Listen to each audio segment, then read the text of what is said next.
والصلاة والسلام على رسول الله مدحوينها وزير ردا حندبانada gudoomiyaha gobolka Maayarka Cabdikariim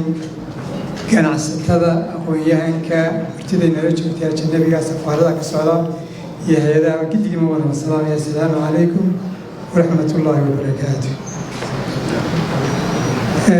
diilay ma mahadskare subhanahu wa ta'ala inuu kala daystay jimcooyin fara badan laakiin waxaan mar kale xusayaa dhalinyarada halka ka dhaqaaqday ninka runtii shaqaad iyo qurux badan qabatay madaxweyne aad bay muhiim u tahay inaynu isugu nimaadno oo ka wada hadalno arrimaha dhaqaalaha weliba si joogta sababtuna waxa weeye dhibaato oo dhan waxay ka bilaabantaa dhaqaale xun haddii dhaqaalaha uu hagaagsan yahay dhibaataduna way kaa yaraanaysaa madaxweyne mudanayaal iyo marwooyin halku dhega shirkani waxa weeye waa maalgashiga salballaarinta iyo casriyeynta dhaqaalaha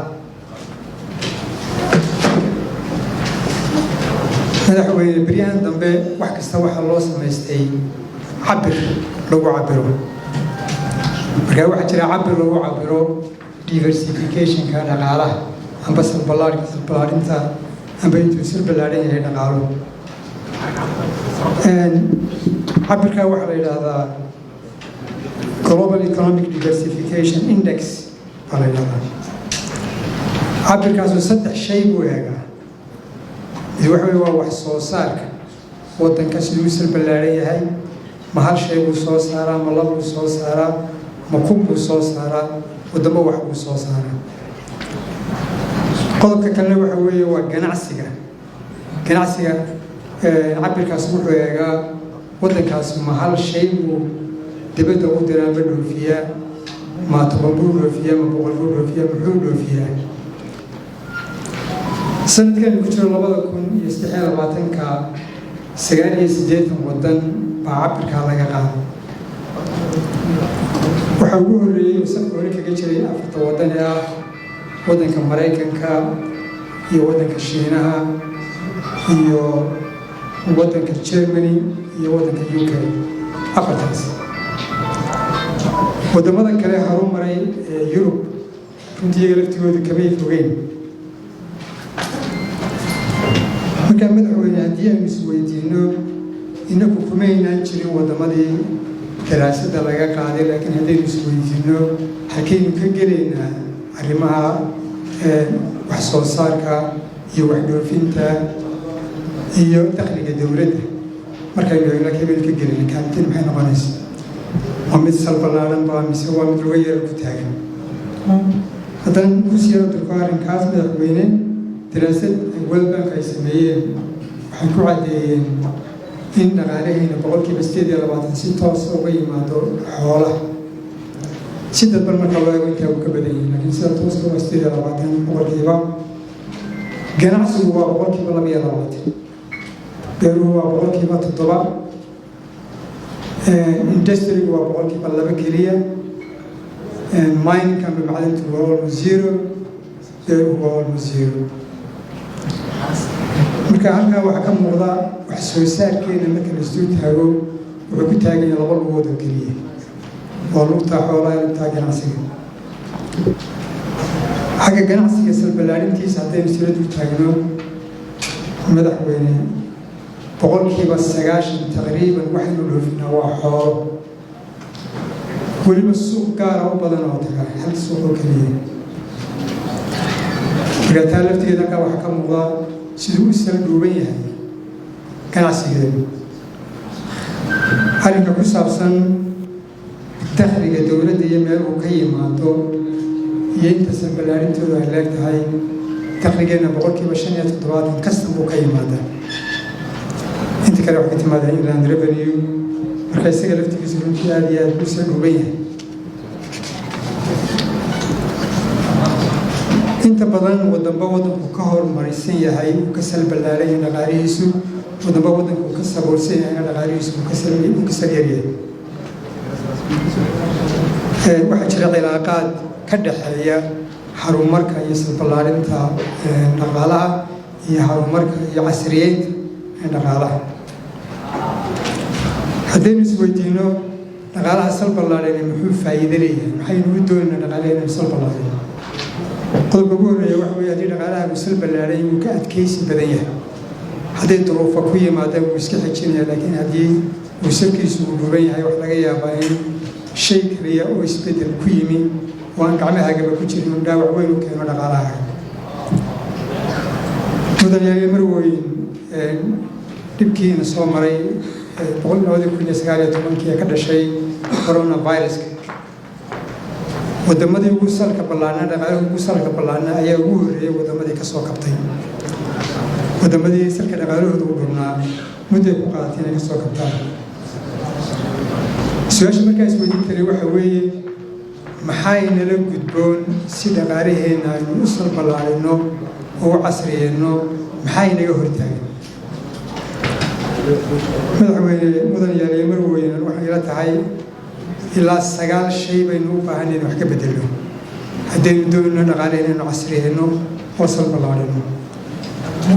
qodobka ugu horreeya wuxuu la xidhiidhaa had iyo jeer warshadeynta. qof hadduu doonaya warshad inuu samaysto dhibaato badan buu kala kulmaa. hadday dhul noqoto iyo hadday in la soo deera ay noqoto infrastructureka meesha laftiga hadday noqoto dhaqaalo badan baa kaga baxa oo kaba badan kii warshadda ku soo iibsaday. halkaa waxaanu u baahanay runtii in wax ka qabanno. waxa laga qaban karaan waxa weeye in magaalooyinkeena waaweyn aan kuba bilownabe magaalada madaxda gobollada mid walba laga sameeyo industrial zone amba industrial park laga sameeyo oo halkaa laga sameeyo infrastructure loo baahnaa oo dhan. dabeedna qofkii doonaya warshad inuu samaystaa way u fududaanaysaa inuu warshadiisa soo qaato, bakhaar karaysto, iska dhigo, u shaqaysto. free zone amba industrial parka dowladduna way maalgashan kartaa, shicib weynuna wuu maalgashan karaa, labadoo wada jirina way maalgashan karaan. qodobka kale madaxweyne waxa weeye inuu hortaagan runtii caqaladeena ugu waxa weeye waa tamarta. tamarteenu aad iyo aad bay qaali u tahay, ma saamaxayso warshadaheenu inay la tartamaan warshadaha caalamka intiisa kale oo maxaa hela tamar jaban. marka arrinkaas wuxuu u baahan yahay wax ka qabasho. madaxweyne iyo mudanayaal marweyne waxaanu leenahay awoodo badan oo dabiiciya sida cadceedda iyo dabaysha laga dhalin karo koronto laga dhalin karo oo aan aad iyo aad ilaahay noogu manaystay. uma baahno runtii inaynu ka dhalino diesel iyo petrol inaynu ka dhalino iyo waxyaaba kalaba. qodobka saddexaad isaguna runtii caqaladeena waa xagga casriyeynta dhaqaalaha iyo salballaarinta waxa weeye waa qodobka farsamada. waxaa aad iyo aad inoogu yar aqoonta farsamada. aqoontii caam inoguma yara, laakiin tii farsamada waa inoogu yartay. sidaa aawadeed waddankeena maanta waxaa jooga ilaa 10 kun oo ajnabiya oo innagu aynu keenay u dhalba weleeya xirfado dadkeenu aanay lahayn. waxaa loo baahan yahay runtii in ilaa 50% ugu yaraan dhallinyaradeenna ka soo baxaysa dugsiyada in loo jiheeyo farsamo. waxaa kaloo iyaduna caqalada arrinka maalgashiga ayaa runtii caqalada khaasatan dhallinyarada iyagoo aan lahayn mataqaanaa hanti ay dhigaan oo laga rahmo dhibaato weyn baa runtii arrinkaas ku haya. marka waxaa loo baahan yahay in runtii baananku ay fududeeyaan sidii loo deymin lahaa dadka la yimaada afkaarta la yimaada sidii ay u samayn lahaayeen ganacsi amba warshado amba beero. qodob kale madaxweyne waxa weeye waa habka aynu wax u beeranno oo ah runtii hab la yidhaahdo waa subsistence amba isku fillaasho. qoysku wuxuun buu beertaan wixii ku filan iyo in yaroo dheeraada laga yaaba, laakiin ma lihin beerihii waaweynaa ee shirkaduhu ay maalgashan jireen. waxaynu u baahan inaynu ka gudubno in habkan aynu wax u beeranno ku salaysan beeraleyda inta yar beeranaysa uu guuro shirkado beerta 1,000 hektar, 2,000 hektar, 4,000 hektar. taasoo keliya aynu kaga baxaynaa food insecurity hadda maanta waddankeena ka taagan, una salballaarin karnaa dhaqaalaheena. imika wax kastoo beero ka soo baxa 80% waxaa laga yaabaa inuu ka keeno Ethiopia, khudradda khaasatan bariiska iyo daqiiqda iyo qamadigana waxaan ka keenaa dibadeeda laftigeeda. qodobka kale madaxweyne waxa weeye qodobka lixaad waa infrastructureka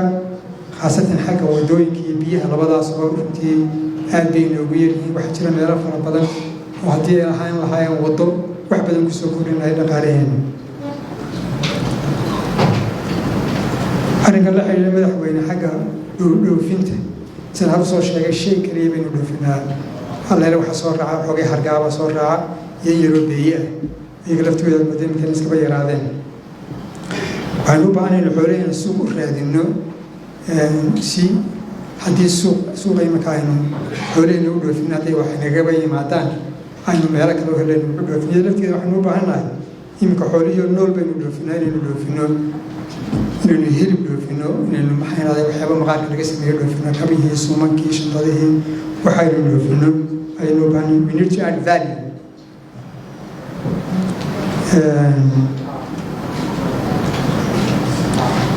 وحرمتي عين ولانا هاي فرصة فربضا هو إنه كيف على سنكرو معدنه ودن كذا كتير نسيب در معدنه ودن كذا كما فعل سنه هبايراته سيدا ودن contribution كل اللي نقالها بقول كيف وحبي وإبر من تيارك سوق بين مسكب الدرو وفعلنا له المرأة ديبة قرنه سميستو كمباني مايننج ناشنال مايننج كمباني وده حلقة بس الله شركة لها كلام مايننج أجنبي يقوى وطني قاب